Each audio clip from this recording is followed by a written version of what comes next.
May deduction din po ba ang pension like tax, PhilHealth, GSIS share? Ang sagot po ay wala. No?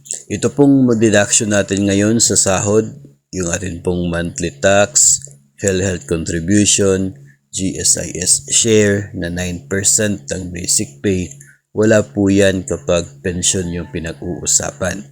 Kung magkano yung computed pension mo, ang binabawas po doon ay ang pension loan amortization o kaya ay yung CLASP na amortization na deducted from your pension. Pero yung mandatory deductions na tulad po ng tax, PhilHealth, Pag-ibig, GSIS, wala na po yun. Dito po yung PhilHealth, no? May option kasi sa PhilHealth na kapag nag-retire ka na, of course, senior citizen na, 60 plus na yung edad.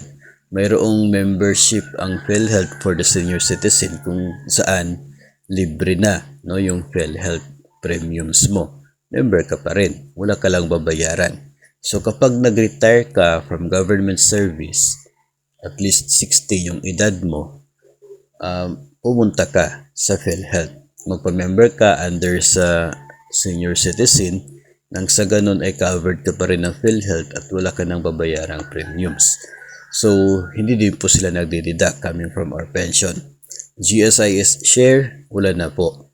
Kapag pensioner ka, sa GSIS na nagbibigay sa'yo ng pensyon, wala na ka nang ibibigay kay GSIS. Dito yung part ng buhay natin na function talaga, ni GSIS. Ito yung pinaka-function ng GSIS na kapag nag-retire na tayo sa serbisyo, wala na tayong ibibigay kay GSIS, siya na yung magbibigay sa atin kapalit doon po sa mga premiums na binayad natin while tayo ay nasa serbisyo. So wala nang share, yung pension, yun na yung ibibigay ng GSIS sa atin, wala na tayong ibabalik sa kanya na share natin para po sa ating membership. This time, hindi na kasi tayo active member. No? Hindi na tayo active member. Tayo na ay mga pensioners ng GSIS. Tax-free po ang pension, kaya walang tax deduction. So, yun po ang maganda na focus po natin pagdating po sa panahon na tayo po ay mag-retire, no, na tayo po ay wala ng mga ganitong mandatory deductions. Buo na yung pension. Kung wala kang pension loan, wala kang pension responsibility mula po sa GSIS. So, para po sa nagtanong ito, yun po ang ating maibigay na sagot related sa pension na makukuha ng mga GSIS members.